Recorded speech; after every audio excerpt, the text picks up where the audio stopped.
Working on the 4500 today. The truck has 4 air compressors. One for the air ride seat, one for the air ride cab, and two for the air ride suspension, which at this point every single one of them is bad, or at least weak. So what we're going to do is we're taking this apart and we're going to make a bracket. We're going to put new compressors in here. I've already done some preliminary tests and checks, and I'll show you that now, but we're going to put it underneath here on a piece of steel plate that I had made. Alright, so after doing some checking, what I have found is we have several relays. One is a dump valve relay, one is a power on, key on relay. The other one is a, back up, dump valve, key on, power on to the circuit board, and one for the compressor. So the way the system works is once the key is turned on, it sends power to this relay. This relay then sends power to this power up relay, which then sends power through the one pressure switch, which is this one. This is a pressure switch, number right here. This right here comes on at 120, goes off at 140. This, the reason it has resistance in it, is that is actually a sensor for a control board if we had one in the truck, which we don't, and that would turn a low air pressure light on. So that's what these two orange ones are. So the way the system works is when the key is on, it triggers this relay. This relay then sends power to this relay to control the compressors. The way it works is this relay is going to send power out through this switch right here, and when this switch is open at 120 psi and below, it stays, at 120 it's closed. Anything 120 pounds or lower, that switch is closed. When it builds pressure at 140, it opens. So while it's closed under 120 psi, it sends power back through here and then goes to the relay to control the coil side of the relay to turn on the compressors. It looks like both those compressors come on at the same time, the way the wiring looks to me. There's kind of an unexplained resistor. There's 2 diodes in here and an unexplained resistor. I'm not exactly sure what's going on with that, but I'd have to dig into it a little farther. But we got the basic operation. Alright, so I got the compressors off and I want to test them because I believe one is working better than the other. They both turn on, they're both pumping, but I believe one was discolored. The connector was discolored, so I'm believing this is going to be the failure, the one that's not working as well. So what I've done is put a little gauge on here and remove the air filter. This is the air intake. I want to make sure that this isn't plugged. Nope, doesn't seem plugged, but I want to make sure we do a thorough test. So I've got it hooked up to my jump pack, so I'm going to turn it on.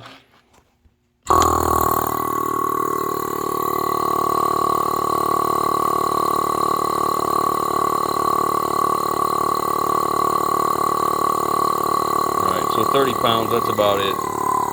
There's no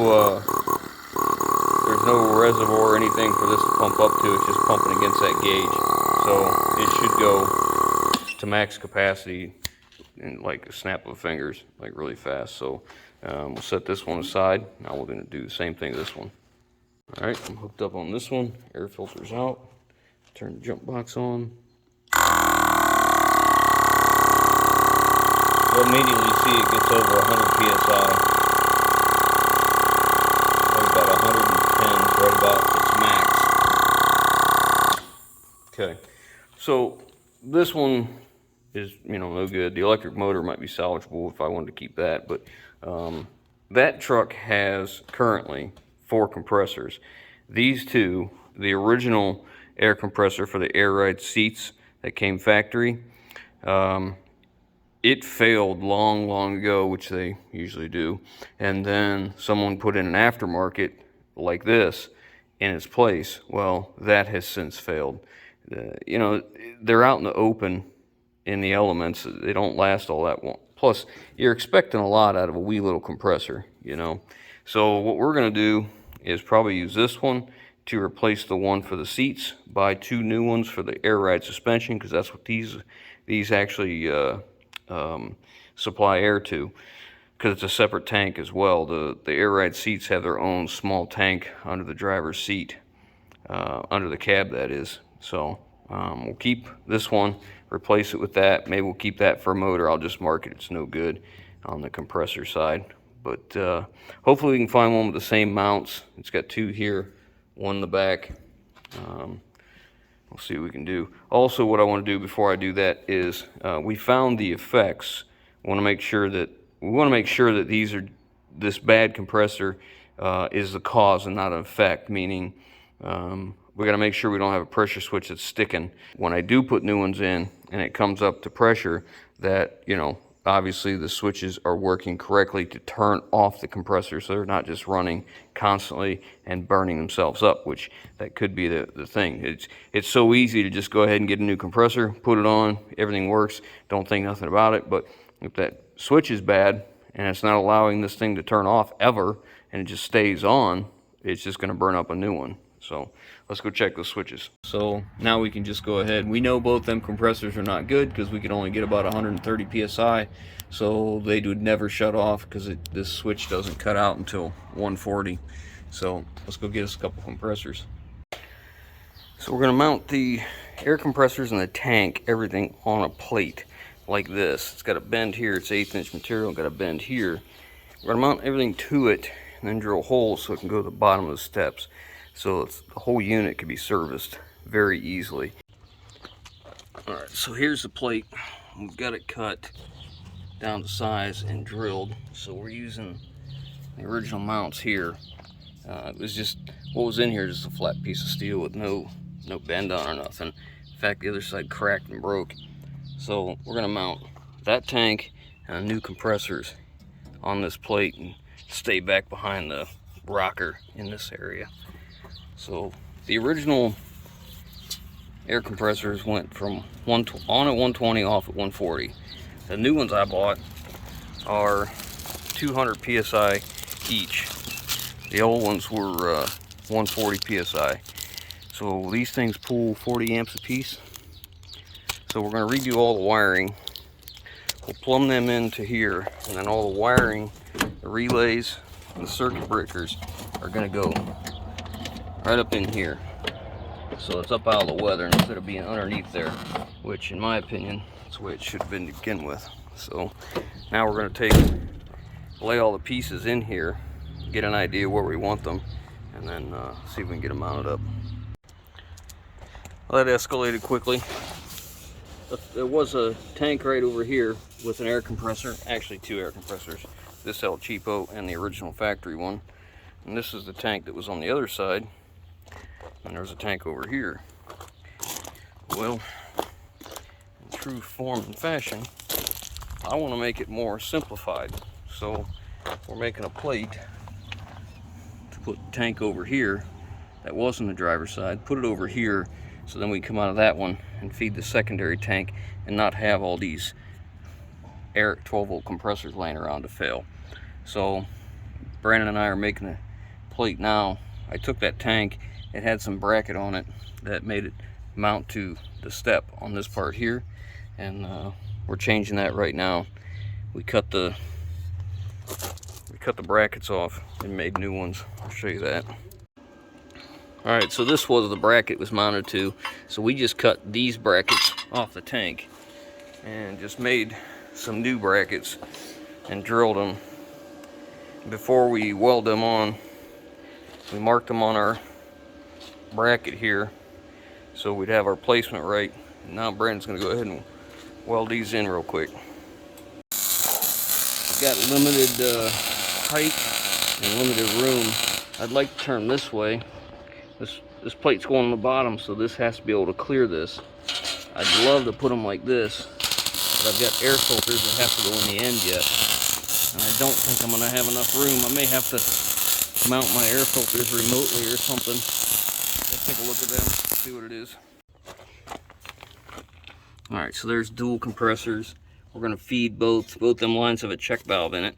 So we're going to feed into this tank. The top right there will be where my pressure switch goes. Over here is going to be output to a couple other accessories. Over here, this outlet on this end is going to go to the other tank to supply it. What we have to do is drill the holes for these mounts. They're just little 1/4-inch bolts. And then I need to make access to that drain. So we're going to cut a hole right there and then make it accessible to drain the water out.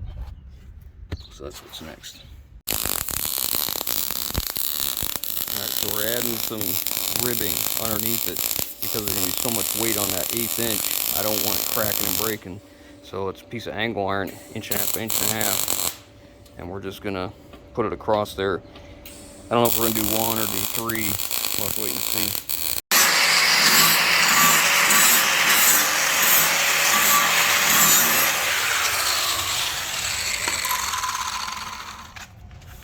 The hole is for a drain, and since he cut it out, he said it made the metal weaker, so he's putting that piece in there to strengthen it back.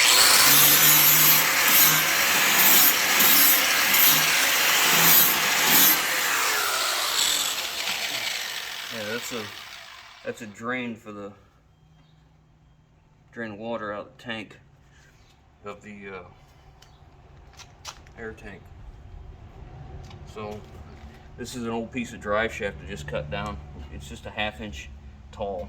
So I'm gonna go around there and that should help. It'll just clear, this is the bracket on the inside, but it should just clear the bracket just fine. It should allow us easy to, you know, get in there and pull the cable. I think I'm gonna flat disc this first. He's just wire wheeling that tank to get the rust, the surface rust off of it, and then he's gonna retain it.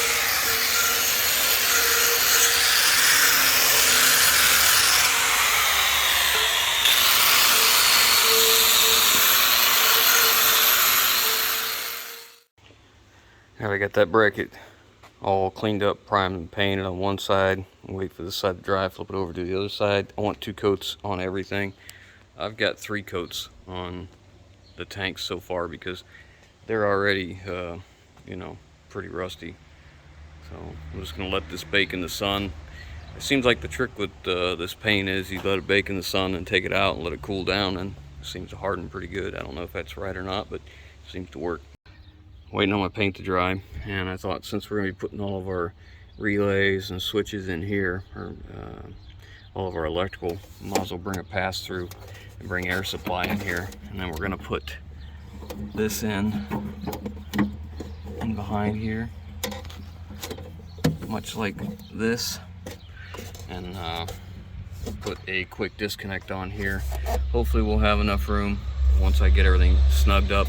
If not, I may have to go get a different T-fitting. This one has a step on it. These are just old fittings I cleaned up on the wire wheel. But if it won't go in far enough, I'll go get another one. But we should make it. Should be okay. That way we got a quick disconnect here for airing up tires or whatever, and we can see what the air pressure is here. So we know we have enough air pressure to indeed air up any tires. Alright, so we have it bolted in, fits up nicely, no interference, not rubbing anything. The next thing is I've removed the original link suspension unit because it's just a crusty mess. I removed this circuit board because somebody out there is probably going to need that, and it's not going to be me. I'm sure one of the guys that owns these kind of trucks but doesn't want to do away with that system could probably use it. So I removed this, not going to use that at all. I am going to use the other tank. So when I use the other tank, since I took that box off, I don't have a mount for my tank. So I'm going to have to make mounts. So I was going to make new brackets for the other tank, and I thought, well, you know what? I'll just cut the old piece of junk apart that's rusted away and use the parts I can. So we took them flat discs and needle scaler and the best we could, and we're just going to put these brackets back on, mount the tank to it. So we'll wait for these two parts to dry, and we're going back together. Those train horns were mounted to this plate in one of the steps, and it had cracked at one point, just actually finally broke off. But you know, those are kind of heavy, and it sits on this just 1/8 inch plate just bouncing around. And since I had another one of these plates from the other side that we removed, I went ahead and took a flap disc and cleaned it up, and added a piece of angle iron to the back side to stiffen it up, and drilled all my holes. There's only 2 bolts holding it in, but it had 3 mounts, so I drilled the third one, welding a nut to the inside because I wouldn't be able to get to it because of the angle iron. But anyways, it was pretty rusty too, but once it dries, we'll get it in there and we'll get this remounted. It's funny, they had heat shrink on this wire. You can see where it gets real clean there, and I just pulled on it, and all it was twisted together and heat shrink. Didn't solder or anything. We'll fix that. Alright, so the tank's back in. I plugged off the 2 ports that I don't need right now, and this one here goes to the air ride cab and the air horn on the other side, and this is for the air suspension. It feeds everything up in here. I ran a connector from one tank to the other. I don't have a check valve for here. I wish I did, but I may add one. I'm not sure, but I got that close, and it was looking like it may rub on here, and I don't have any more adjustment to move the tank, so I put a little sleeve of air line over top of the supply line. So hopefully that'll be okay. It's bowed more now because of the sleeve than it was before, but hopefully those connections don't leak. And all the plumbing is in, so now we're going to start on the electrical, which is, there's going to be a fair amount. Hopefully the rain will stop soon. I'm going to go ahead and mount up the air horn, the train horn for the other side, get all that buttoned up and finished so we can focus on the electrical when all the parts come. I'm waiting on the delivery today. Alright, train horns are back in. I had to adjust them a little bit because they were going to hit that frame and rattle, but I was able, those holes are slotted in that bracket, so I was able to loosen up and just twist it just a little bit. Alright, so I've made a schematic to try and help simplify what exactly I'm doing here. I want this system to be simple as in the means that no matter what happens, it's very simple to fix. You don't have to buy a bunch of special parts. You can just go to a truck supply shop and you can buy all of these parts that we have here. Some of this is used, as you'll see. Some of it's new. I don't mind reusing stuff, especially, you know, especially save a few bucks here and there, and there's nothing wrong with it. Alright, so what we're going to do is we're going to start right here with the batteries. We're going to come off the batteries with a this is just a brass bar. We're going to come off of this brass bar to this. This is a 100 amp circuit breaker, so that's going to give us our protection from this point on. That's why this is real short. We're going to go right to the battery because there's no overcurrent protection right here. It starts from this way forward. So whatever you draw past this, once it goes over 100 amps, this circuit breaker, this arm flips up, and you have to reset it to get it to go back in. So we'll start with that, and then we're going to come off of that. The next place is we're going to go to this continuous duty solenoid. This is rated at 100 amps. A continuous duty solenoid is just what it sounds like. It is designed so it could be turned on continuously while you are operating a vehicle. So what we want this for is we're going to use a smaller amperage to control a much larger amperage. It's a big switch or a big relay. So this is a coil winding inside of here with a plunger. So we run this side to ground permanently. There's no switch in there. We take the other side and we run it to the key on and run position. So when the key is on in the run position, this will have power. When you supply a ground here and a power here, it energizes that coil windings, and what it does is it pulls a plunger. When it pulls a plunger up, that plunger is made of a conductive material that will contact this post and this post together, completing the circuit. So we're using this small amount of amperage to allow 100 amps of power to flow across here. So we're going to come off of here. The next thing we have to do is split this up into our 3 circuits. We have a 20 amp circuit breaker, a 40 amp circuit breaker, and another 40 amp circuit breaker. That's these right here. So we're going to come off of these and feed each one of them respectively. Now here we need to use, from here to here, we need to use a cable sized accordingly to handle 100 amps, because that's what our protection is. At this point, excuse me, from this point to our circuit breakers, we're going to be dropping down because we have a 20 amp, a 40 amp, and a 40 amp. So when all those together pull more than 100 amps, it would trip this off, trip that circuit breaker. Or independently, if something would happen in our circuits that we're pulling more than 20 amps, this circuit breaker will trip. If this pulls more than 40 amps, this circuit breaker will trip. This is just a way we have to separate our circuits to protect them, because we have different sizes of wire, different wire gauge. So we're going to come off the 20 amp. We'll start in the beginning. 20 amp is going to come over here. It's going to do 2 things. It's going to feed power to our power on relay. Okay, this relay right here could be deemed as unnecessary. Just depends on how you feel these, how much amperage you see these 2 relays are pulling, but I'll explain in a minute. And then also it's feeding power to the pressure switch. So what's going to happen is we have power down here to our relay. We have power to our pressure switch. When there is a demand, when the air pressure in this tank drops below 120 psi, this switch in here falls and it makes contact between this terminal and this terminal. That completes a circuit, lets power flow down here to our relay. A relay is nothing more than a coil winding that creates magnetivity. So on one side we have power, the other side we have ground, going back to the battery. So what happens in here is when that switch closes, we complete the circuit. It applies power here to the other side, which is already grounded. This coil of wire becomes a magnetic pull. So what magnetic pull is what's used to move this switch. This switch at the rest position, meaning no power applied, is resting on this terminal. So when you apply power, that magnetivity pulls this switch up and makes contact to this terminal. So once you added that magnetivity to it and it pulls this up, you see that completes the circuit and lets power flow. So what we're going to do is we're going to use this relay to supply power to the other coil windings of these 2 relays. This is only a 30 amp relay. The 30 amps is about your standard basic relay you find.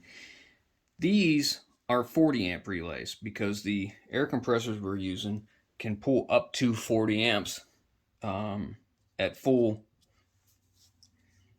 These 2 relays are 40 amp relays because these compressors can have a maximum amperage draw of 40 amps each. Now I have 2 different relays here. These are 60/80s, 60 or 80 amp, and these are just straight 40 amps. I ordered these ones because it comes with the terminals, so we could terminate our own wires to it. I did that because I didn't know, I really would prefer to use these because they're 60/80s and they're heavier than we need, but I didn't know if these leads would be long enough to accomplish and terminate where I want them to in that box. So I ordered it both ways so I didn't have to wait. So both of these relays, that coil, all right, pulls a certain amount of amperage to actually energize and make that switch work.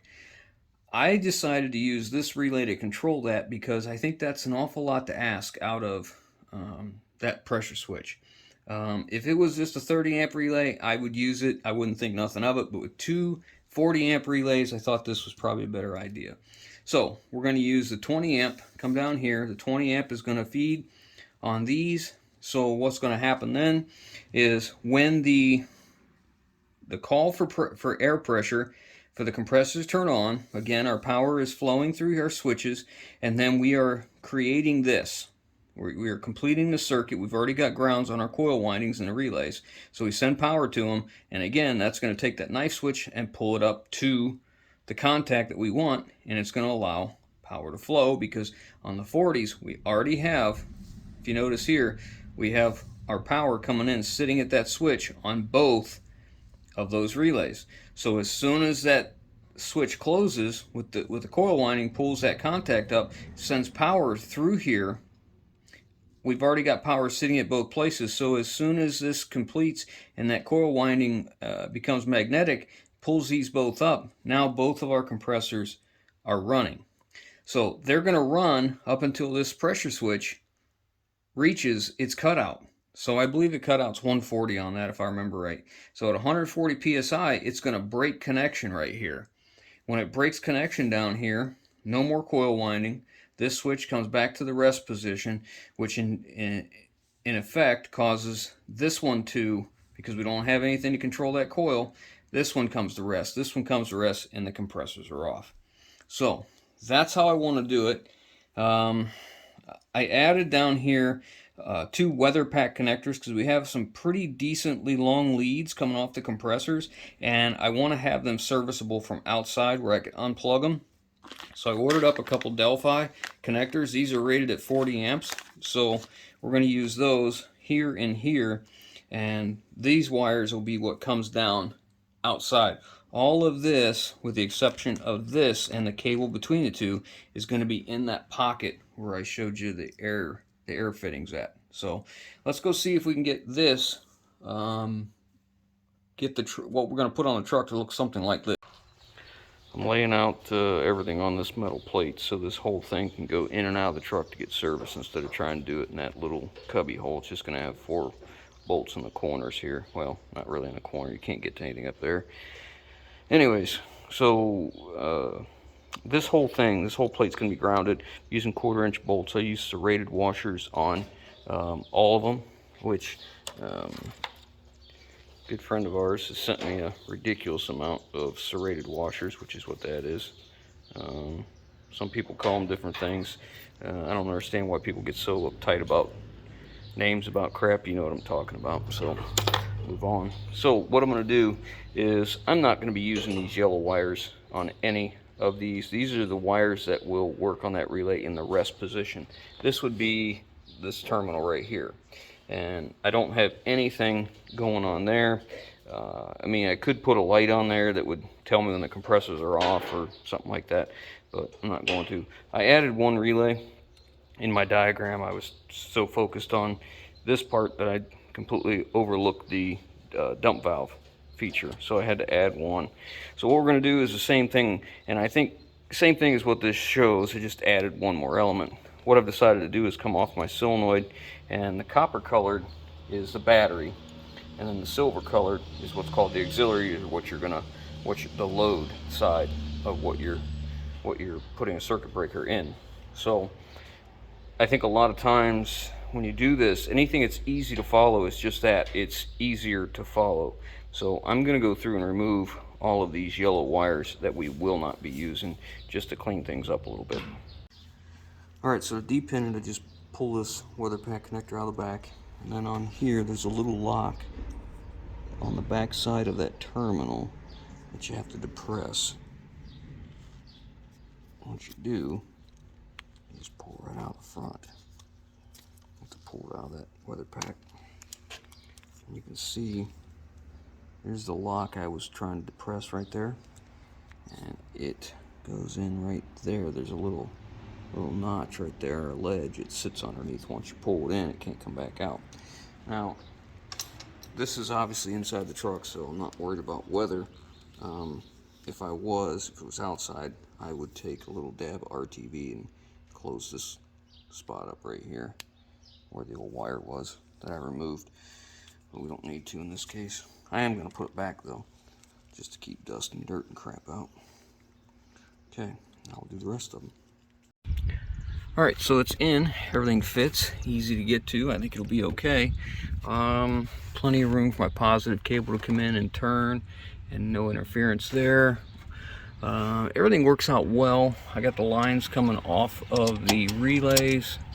I need to get them outside. There's just not a lot of room right in here. It's a rolled edge, so it's not going to be really easy to get a grommet to stay in there.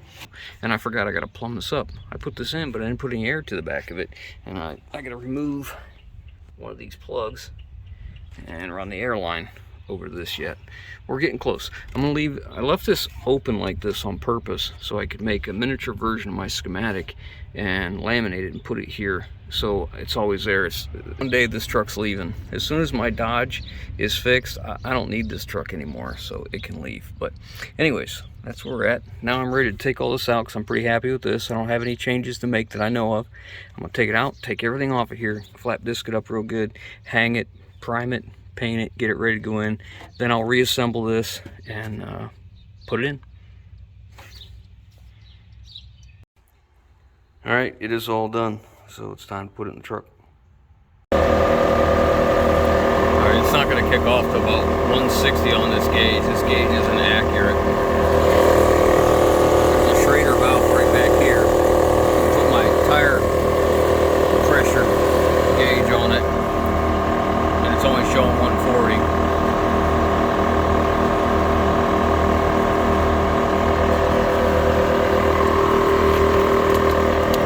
I need a connector for these, but it didn't come, and he needs a truck, so we're just gonna have to do with that for right now. Got my compressors terminated, the wire all in loom down here coming up through. Okay, just kicked off right at like 155. All right, turn it off. Oh wait, gotta dump the bags. All right. Okay, tear them up.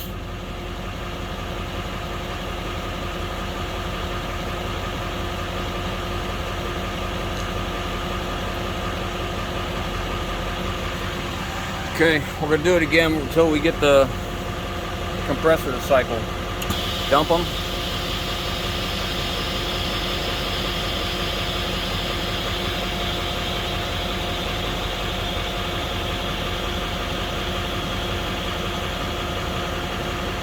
Back up.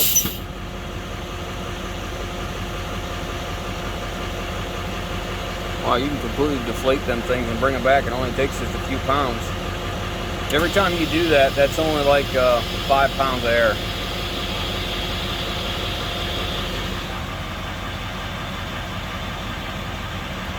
You might use more hitting the train horn.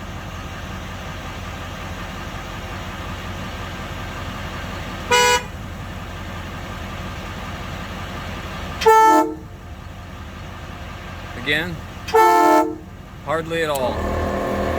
Kicked on at 120. That'll do. Okay, I think we're done. We can put it back together now. Well, it is all buttoned up, all finished. All the trim is back together and ready to go. So everything tucked in there real nice. So hopefully we won't have to touch that anytime soon. That's the end of the 4500 repair for now. So hope you guys enjoyed, and I'll catch you on the next one. There it goes. If only it was leaving forever.